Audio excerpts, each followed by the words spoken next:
All right, guys, next comedian coming to the stage. Please give a warm round of applause for Ian Hanley.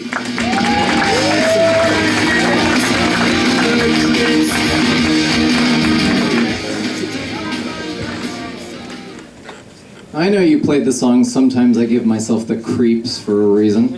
Okay, so, I can't resist improvising sometimes. I'm Ian Hanley. I have a certain look. It's a look that says, I bet your dating life's not going well. Maybe... That's not the joke part. Maybe your dating life's not going well. Have you ever tried, dudes? I told that joke to a friend of mine, and she was like, I'm not sure I would believe someone would say that to you. I said, the night of the show, I'll wear a pink button-down shirt, nobody will question it. I remembered. On the note of dating, I'm on Tinder. Shout out to our host this evening, or our opener, sorry. And I matched with this one girl. We hit it off really well. Girl, yes. We hit it off really well. And we were talking both about how much we like Super Smash Brothers. Nerd's dream.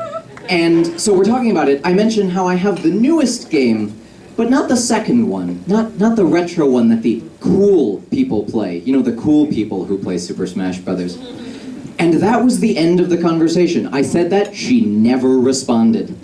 Now, at first, I was a little upset about this. Then I realized, no, I'm proud. I've been turned down by a lot of women for being too nerdy. This is the first time I have been turned down for not being nerdy enough.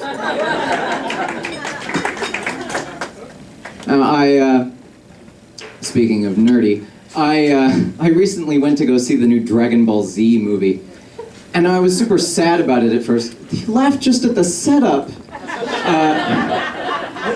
At first I was sad about it because I was like, I'm going to see it alone. And then I realized it's the new Dragon Ball Z movie. Everyone's going to see this alone. I was imagining some dude like, hey, I'm gonna go out with my steady girl to go watch Asian superheroes scream and glow.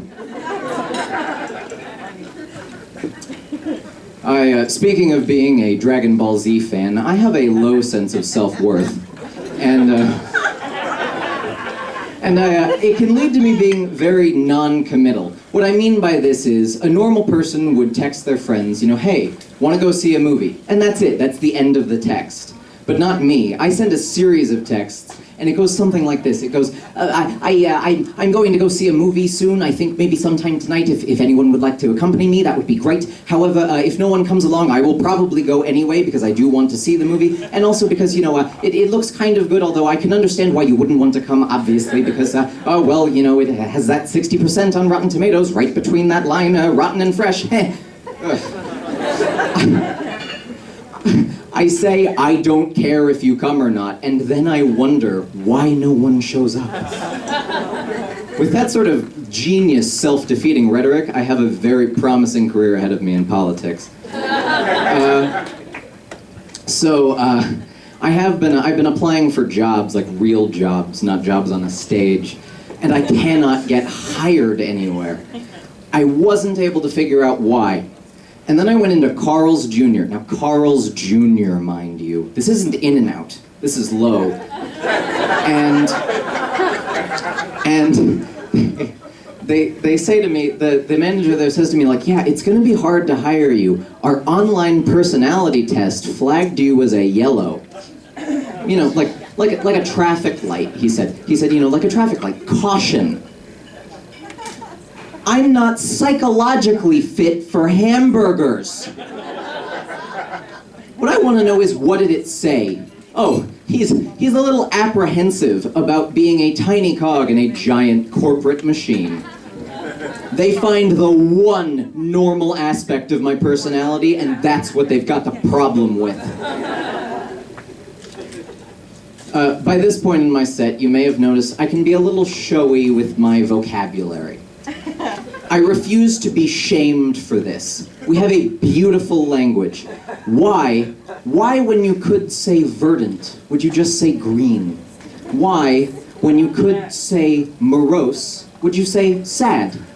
Why, when you could call me a genius, would you say, "Get off stage, you over-intellectualizing prick"? It's hurtful. I've started going to more late-night open mic nights recently, like 11:30 to 2 in the morning. And there was this guy at one who I will never forget. Like mid-50s, very gray hair, and he got up on stage in his beanie, and he said, he did an entire 2-minute set all about his dick. Now, mind you, this is no jokes. This is just vivid imagery describing dick pics he's sent. 50-year-old wrinkly penis. And now, he described different poses he put it in. We're talking about penile posturing. And so, I would say there wasn't even a punchline, but we heard about a climax. Groan. I had to listen to an old man talk about his penis, but oh, you're the victims. You heard wordplay. I'm so sorry. And so I sat around for like the next 10 sets just wondering what motivated him to do this. What would make a human being go up and do this to me? And I realized he got away with molesting an entire room of people. His dick was in all of our heads. I'll punish you with more wordplay. It was a mind fuck. Ha! Eat it. Okay. This is the last joke. Red light just came on. Good timing. I'm complimenting myself. So this joke's about my family. I have a couple family members here. More of them will watch the video of this. Hi, family. Get ready, it might be about you. I was house sitting for my aunt recently, and she was showing me around her house. She would go different rooms, tell me about them, and she got to the bathroom, and she said, "This is the bathroom. You can use it however you want." However I want? People, I think my aunt tried to give me permission to jerk off in her bathroom. Now, I don't know what's worse, that she would suggest something that gross, or that I immediately knew exactly what she meant. I decided the only logical option was to never enter that bathroom again for the rest of my life.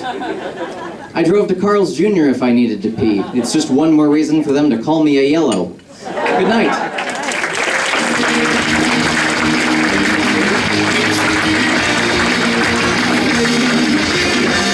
You go for Ian, ladies and gentlemen.